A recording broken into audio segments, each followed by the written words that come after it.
Agora a gente vai chamar a nossa convidada, que sexo frágil, né? Aonde, né? Não tem não, mulherada no mercado financeiro dando show, e a gente vai convidar agora Carol Dyer. Bom dia. Bom dia, Kim, tudo bem? Tudo bem, bom dia, obrigado pela participação, prazer ter você aqui comigo no nosso pré-market na BMC. Prazer todo meu estar aqui com vocês. Eu quero cumprimentar a galera que está nos assistindo ao vivo também. Bom dia, galera. Bons trades a todos aí. Um excelente dia para vocês. E vamos que vamos, né, Kim? Vamos, Carol. Você tem passado muito nervoso aí nos operacionais nesses últimos dias ou tá tranquila e serena como sempre? Olha, Kim, tem umas 3 semanas eu posso dormir tranquila porque eu avisei a galera. Eu falei, galera, apertem os cintos, porque a gente vai sentir um pouquinho de turbulência. Isso foi um sentimento, né? E os gráficos também me mostravam isso. E a gente realmente tem passado por uns apertinhos aí. É claro, todo mundo sente essa turbulência, não tem como dizer que está suave na nave, ainda mais quando a nossa nave-mãe está passando por momentos instáveis, né? Essa questão das altas dos juros nos Estados Unidos, que é a nossa nave-mãe, tem tirado aí um pouquinho da nossa paz. Eu até analisei essa questão do rally de final de ano, desse bull market que a gente poderia ver, sinais claros nos gráficos de que principalmente S&P 500, Nasdaq e Russell 2000 também, que são as small caps, tinham mostrado para a gente que poderia haver esse rally de final de ano, como os gráficos anteriores, a gente analisou 2021, 2020 e 2019, também, né, período pandêmico, mas tudo pode acontecer quando os nossos garotinhos lá do Fed sinalizam aí uma alta maior, né, uma alta mais expressiva de juros. E alinhado com tudo isso, a gente tem a questão da China. Então, um Natal, eu não sei se vai ser assim muito gordo para a gente nesse sentido, né? A gente não pode perder o otimismo? Não pode perder o otimismo, mas a gente tem que analisar friamente, ainda mais quando se trata do nosso dinheiro, né, e dos ativos que a gente está recomendando principalmente. Carol, bolsa nesse momento sobe mais um pouquinho, 1,60%, próximo aos 112 mil pontos, que o Google até tinha cantado aí, que era um universo possível hoje aí, bolsa 112 mil pontos, máxima aqui, deixa eu ver, E que tá o índice feliz. bateu 111.935, quase 112 mil. O Google mandou super bem aí, Exatamente. traçando essa abertura, e o dólar também ali, já falando do fundo do dólar aí, no 5,360 também, foi ali o piso para essa abertura de mercado. Então, bolsa voltando a navegar a 112 mil pontos. Carol, quero falar que você tem uma carteira... E o que a gente viu também, Kim, pode antes de você continuar, desculpa, o EWZ estava bem feliz ali na pré-abertura, né? O ETF que replica a cesta de papéis do Ibovespa, listado lá em Nova York, estava muito felizinho. Bateu ali, pelo menos quando eu estava acompanhando de manhã, mais cedo, 2,30%. Agora está ali na região dos 1,73%. Então, isso é um bom sinal para a gente, né? E a Europa também feliz no início dessa manhã aqui para a gente no Brasil. O DAX, o CAC 40, Eurostoxx, está tudo bem para cima ali, bem positivo. É a Christine Lagarde, né? Christine Lagarde deu um discurso bom. E mulherada dominando o mundo, né, Carol? Não tem essa, não. Mulherada está dominando o mercado financeiro, Carol. Não tem para ninguém. Segura que isso segura essa mulherada. Eu queria te fazer uma pergunta. Você que tem uma carteira aí que bomba, super recomendada, super vencedora. Quero falar um pouco de setores aí que hoje você olha com mais carinho ou que você acredita mais, dado o grau de dificuldade do nosso mercado local. Bom, a gente está vivendo aí um momento de incertezas políticas, Kim. Eu acho que o Brasil assinou literalmente um cheque em branco, né? Porque a gente não sabia realmente, durante o período eleitoral, quem seria a equipe econômica do candidato eleito. Não sabemos ainda, né? Não sabemos ainda, né? É isso. Então, assim, a gente não sabia. Chamou você não, Carol? Não chamou não, né? Ainda não. Eu estou em Brasília, mas ainda não me chamaram, Kim. Eu acho isso bem preocupante. E isso tudo reflete, né, nas nossas ações, as falas, né, do presidente eleito também, nesses últimos dias, repercutiram negativamente no mercado. E mercado é isso, né? É muito sensível também a esse tipo de situação, porque a gente sabe que impacta diretamente, né, na nossa economia. E aí, o que acontece? A gente aposta, nesses períodos de incerteza, a gente aposta em setores mais perenes, né? Em setores em que as pessoas e a população em geral não vão parar de usufruir esses serviços, como, por exemplo, energia elétrica. Então, o setor de energia, ele é um deles. Além disso, a gente tem aí a questão da China como principal parceiro comercial do Brasil, destino aí de 1/3 das exportações brasileiras, né? Soja, petróleo, minério de ferro. E apesar de todas essas questões que a gente tem visto nos últimos dias afetarem a China, como, por exemplo, aquela repressão regulatória com as empresas de tecnologia, taxas de natalidade caindo, até isso impacta, né, o mercado lá. Porque aí, com as taxas de natalidade caindo, isso reduz as expectativas futuras, de consumo futuro. E ligado diretamente à imobiliária. A gente acompanhou também uma crise imobiliária muito grande, cidades fantasma aí, com empreendimentos bilionários e que não saíram literalmente do papel, ou que saíram do papel e não foram para frente, não se concluíram. Então, toda essa crise na China também pode impactar o nosso país. E mudanças climáticas. Então, a gente junta tudo no mesmo bolo. O nosso país, ele está tão imerso nessas questões de política econômica e o que vai acontecer para o próximo mandato, que a gente, inclusive, esqueceu que estamos vivendo ainda um período de guerra importante ali entre a Ucrânia e a Rússia. Então, essas questões que envolvem as commodities também, principalmente com relação ao nosso principal parceiro comercial, isso também pode afetar o nosso país. Então, é um período sensível, é um período que exige muita cautela da gente, mas que eu acredito que um pouquinho mais de análise fria, e principalmente ali nos gráficos, que é o que eu gosto de fazer, né? E a gente vai realmente tirar um retorno muito positivo, como a gente tem continuado esse retorno positivo aí. Caímos um pouquinho, né, de 194% de rentabilidade, descemos ali para os 175%, mas eu acredito que é normal, movimento normal, sim, de carteiras, principalmente num período instável. Pô, no Bull tudo é mais fácil, né, Carol? No Bull tudo funciona. Você colocou, comprou, tudo sobe. É maravilha. Como a gente teve também em 2003, aí, quando o Lula assumiu pela primeira vez, o mundo vivia no Bull Market, né? Naquele ano, eu lembro, a gente estava no pregão Vavoz, Carol, a Bolsa teve, lógico que na época o Lula até fez uma carta ao mercado, porque o dólar estava insano, tinha batido limite de alta do dólar na época, né? Porque até então, desde a época do Plano Real, né? Mas depois começou uma sequência de IPO na Bolsa. Assim, era IPO em cima de IPO e aí tudo funcionava. O mundo inteiro cresceu. A gente lembra que construção, tudo estava bombando.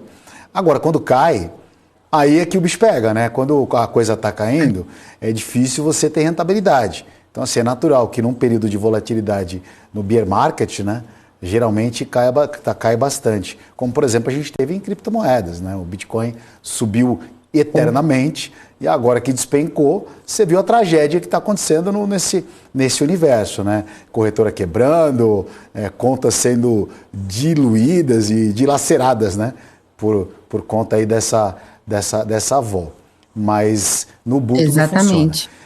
Eu quero falar um fator interessante com você, não sei se você concorda comigo, até mesmo o mesmo segmento, dependendo de alguns dados dentro da economia, ele pode destoar. Vou falar no setor de consumo em geral, tá?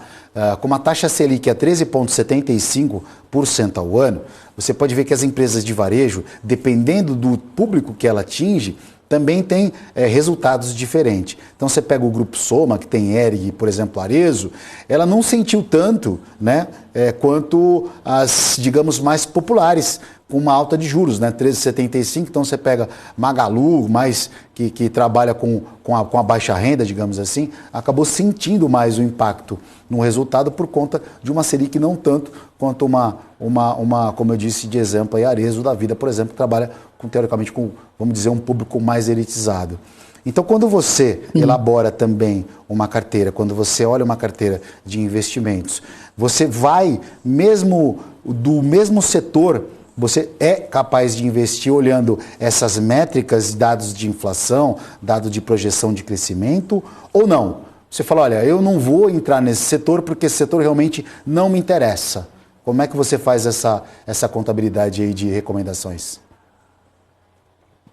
Kim, a gente faz essa contabilidade dessa forma. A gente busca primeiro o setor e depois a gente vê em que período a gente está vivendo. Por exemplo, agora, época de final de ano, a tendência é que essas empresas de consumo elas sejam beneficiadas, porque as famílias, em geral, elas saem às compras.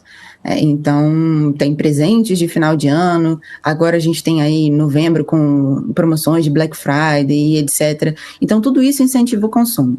Mas, como você falou, a gente tem ainda a Selic muito alta, taxa de endividamento no Brasil também está alta. Então, para escolher isso, a gente primeiro olha esse setor, olha em que período a gente está vivendo aqui na economia, e aí depois eu vou para o gráfico. Se o gráfico me dá condições para eu recomendar ali uma compra, ou uma venda, a gente recomenda essa compra ou essa venda. Eu acho que não tem como a gente dissociar o gráfico da realidade, não tem como. Tá muito lindo, tá muito bonito, mas aí você sabe que vai ter um período econômico importante vindo pela frente, ou uma decisão de juros, isso pode impactar diretamente no preço da ação, então realmente a gente dá uma segurada, né? Mas a condição que me favorece é gráfica, então a gente analisa assim. Para você que sintonizou agora, a gente está no pré-market, falando com Carol Dyer, uma prodígia aí do mercado financeiro, e avisar que a Bolsa está com uma alta de 1,42%, trabalhando a 111.500 pontos. Chegou a bater quase 112 mil. O dólar, nesse momento, cai 1,48, cotado a 5,36 ou 5,364 no futuro, como quem opera está acostumado. Carol, mudando de pato para ganso, né? Eu queria falar um pouco do termômetro político Brasília, você que está aí localizada no fervo. Bom, há quem diga que Brasília está sendo o polo principal das manifestações. Como é que está o sentimento? As ruas estão cheias, as pessoas realmente estão incorporando, porque em São Paulo, onde a gente está aqui, existem alguns pontos aqui, tem um próximo aqui, o quartel do Ibirapuera, sempre tem gente, mas o que a gente percebe aqui, que esse movimento não tem ganho força, não estou falando que parou, que acabou, nem isso, tá? Mas, e aí a gente vê muito vídeo de Brasília, e nesses fake news a gente não sabe se ou, por exemplo, se vai ter greve de caminhoneiros, se não vai ter, aquele boato que amanheceu falando que vai ter greve, nego indo no mercado, o pessoal colocando já combustível, a gente não sabe o quão é verdade. Então, você que está em Brasília, como é que está esse movimento de manifestações por aí? Sim, o pessoal está bem concentrado ali no setor militar urbano, é o SMU que a gente tem aqui, que fica perto ali quase em frente, né? O QG ali do Exército, como a galera tem mostrado nos outros lugares do Brasil. Tem manifestantes que estão acampados realmente há alguns dias, eu acho que desde o início ali do período pós-eleitoral, e isso tem ganhado força à medida que a gente sai às ruas e vê realmente o pessoal engajado. Se passa um carro, por exemplo, plotado ali com a bandeira do Brasil, algo do tipo, já é motivo para outros carros começarem a buzinar e o buzinaço começa. Isso aqui é Brasília, tá? E a gente tem visto um movimento muito maior de caminhões chegando na cidade. Então, eu não sei se isso pode realmente corroborar com essa ideia de que haverá essa greve dos caminhoneiros. Mas uma coisa que me deixou preocupada, e aqui eu falo de experiência de senso comum, tá? Que não tem nada de técnico. É que no mercado começou a faltar alguns itens. E aí eu comecei a questionar o pessoal do mercado, assim, né? Eu fui anteontem, falei, olha, tá faltando esse item aqui. Você sabe o que tá acontecendo? Vai voltar? Tá no estoque? Tá mudando? O que é isso? E aí o pessoal tem dito que realmente tá faltando porque os caminhões não chegaram para entregar. Então, isso me deu aquela pontinha, assim, de medo nesse sentido, né? De que realmente a gente pode começar a viver um período de falta de coisas, de alimentos ali no mercado por conta dessa greve dos caminhoneiros que está ali na iminência. A gente ainda não sabe se realmente ela vai se confirmar, mas aqui, né, empiricamente, só olhando, eu já te digo que eu estou sentindo esses fatores. Além disso, claro, a gente sentiu no Brasil todo o preço da gasolina aumentando, filas nos postos eu tenho visto também desde ontem. Então, vamos aguardar cenas dos próximos capítulos. E como sua correspondente oficial aqui em Brasília, Kim, eu posso te adiantar qualquer movimento que aconteça aqui. Pô, por favor, você vai ficar sendo a correspondente em Brasília e fica na janela olhando. Onde você vê alguma coisa estranha, você vê um caminhão de exército passando aí, um pouquinho mais acelerado, você avisa a gente aqui que a gente corre pro mercado. Carol, acabei de fazer uma operação aqui. Se eu acompanhar um avião Pode da falar. FAB passando assim um pouquinho mais baixo também, né? Vou comentar com você. Mas antes de você comentar a sua operação do dólar, Kim, queria saber se você já escreveu a sua própria carta aberta para o presidente eleito.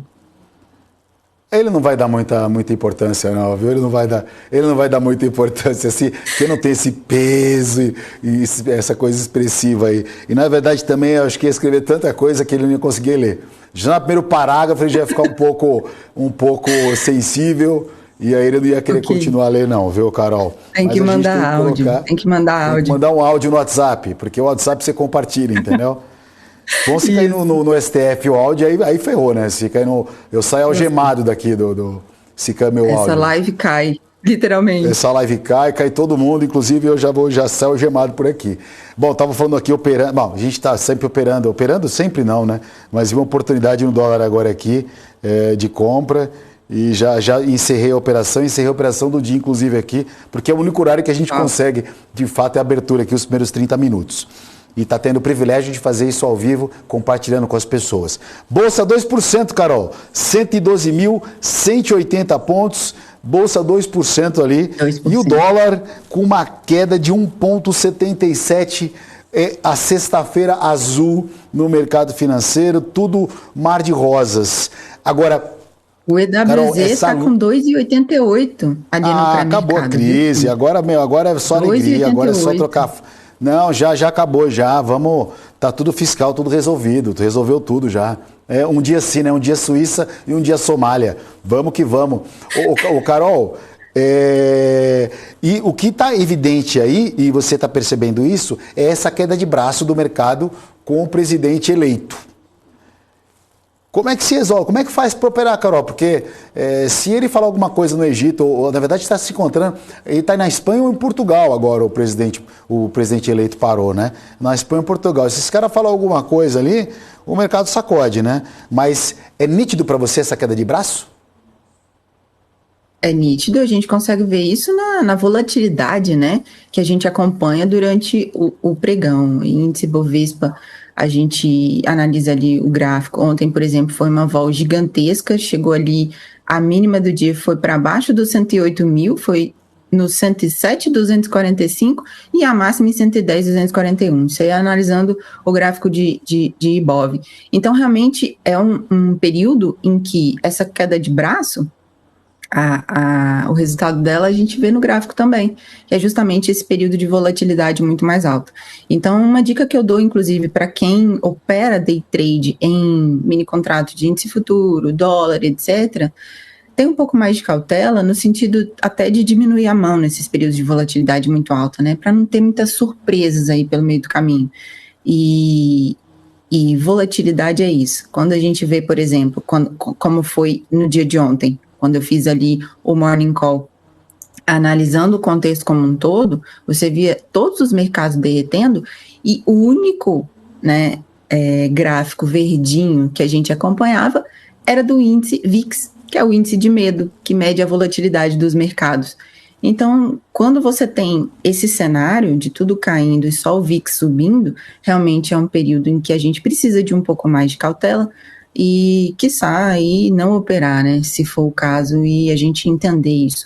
Qualquer fala que impacte diretamente a nossa bolsa e a nossa economia, isso realmente vai pesar também no nosso bolso. Isso é o que a gente tem visto.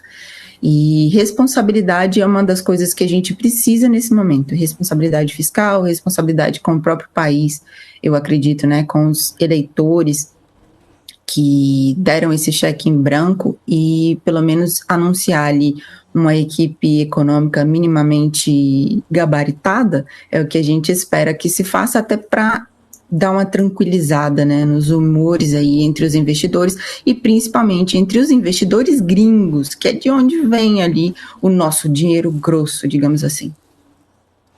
Dólar 5,351. 51, boa ideia. Te diz alguma coisa associada ao presidente ou não? Me diz, Kim, hoje é sexta-feira. Você sabe que tem um ditado que diz que quem trabalha sexta ou é liso ou é desorganizado, né? Então 51 é uma boa ideia, já indica alguma coisa pra gente.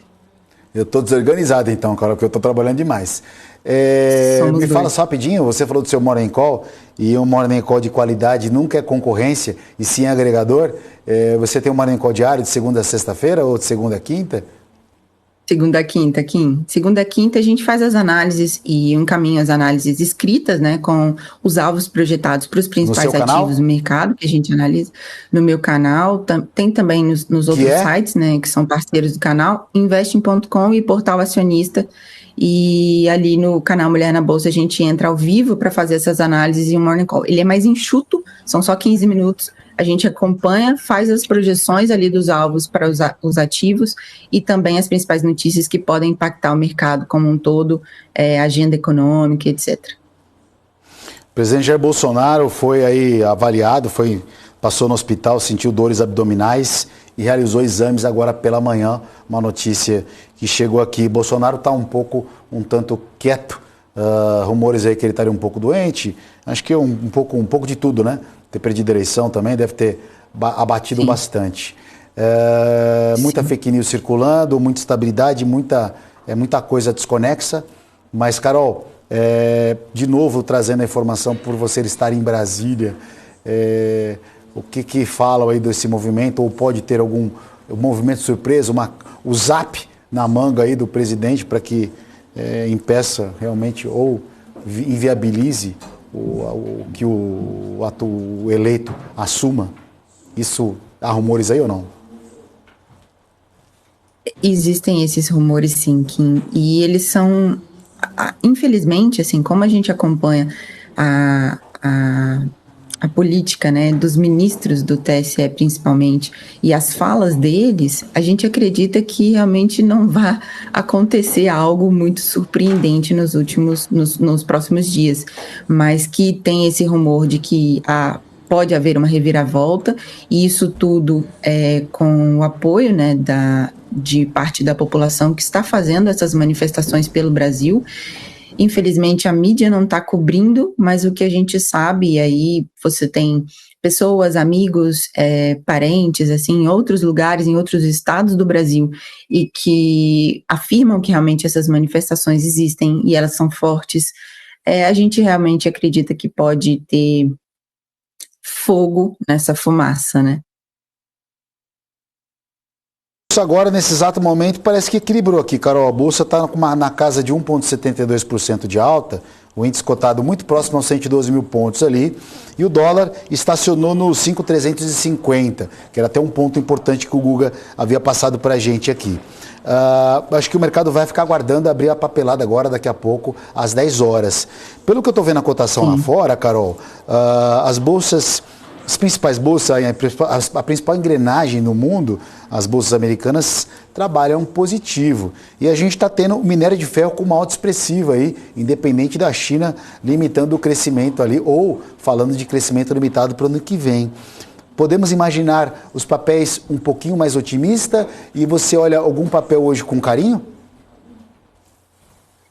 Olha aqui, minério de ferro fechou ali numa alta de 3,29 em Dalian, foi uma alta bem expressiva, né? A gente tem acompanhado aí nos últimos dias essas principais commodities e vamos acompanhar, porque se essa política de Covid-0 lá tiver aí uma trégua, digamos assim, se o Xi Jinping resolver que a gente pode parar, a gente não, digo os chineses, né, podem parar aí com esses testes em massa, quarentena, que isso tudo impacta diretamente na economia, é uma barreira importante para o consumo, inclusive se a gente for para analisar friamente, como que as pessoas vão injetar dinheiro na economia, como os investidores vão injetar dinheiro na economia se as pessoas não estão consumindo, né, com a história da política de Covid-0. Mas eu acredito sempre, sim, nas commodities importantes que a gente tem. soja, petróleo e minério de ferro, e nos setores perenes de energia, principalmente. Eu acho que são setores que o Brasil investe e pode investir muito mais nesses fatores, porque é um diferencial aí para o mundo, né? A gente sempre brinca que o Brasil é o país do futuro, mas talvez a gente precise tomar as rédeas da situação e fazer com que o Brasil se torne o país do presente e não apenas da expectativa futura, porque isso gera muita ansiedade. Então a gente já tem todas as ferramentas, somos privilegiados da nossa natureza, principalmente falando, do nosso solo, que é muito produtivo, e a gente precisa aproveitar desses benefícios e desses privilégios, né, que o nosso país tem, para poder fazer realmente o Brasil ser um país do presente e não apenas a promessa futura. Então, espero realmente que esses setores perenes e de commodities também sejam amplamente beneficiados nesse período, e tomara que Xi Jinping reveja aí essas questões de política de Covid-0. Bom, conversamos com a Carol Dyer do canal Mulher na Bolsa. Carol, muito obrigado pela participação e espero te ver mais vezes por aqui. Bom final de semana, Carol. Obrigado, Imagina, que muito obrigada e um beijo para a galera que nos acompanha aqui também. Bom final de semana.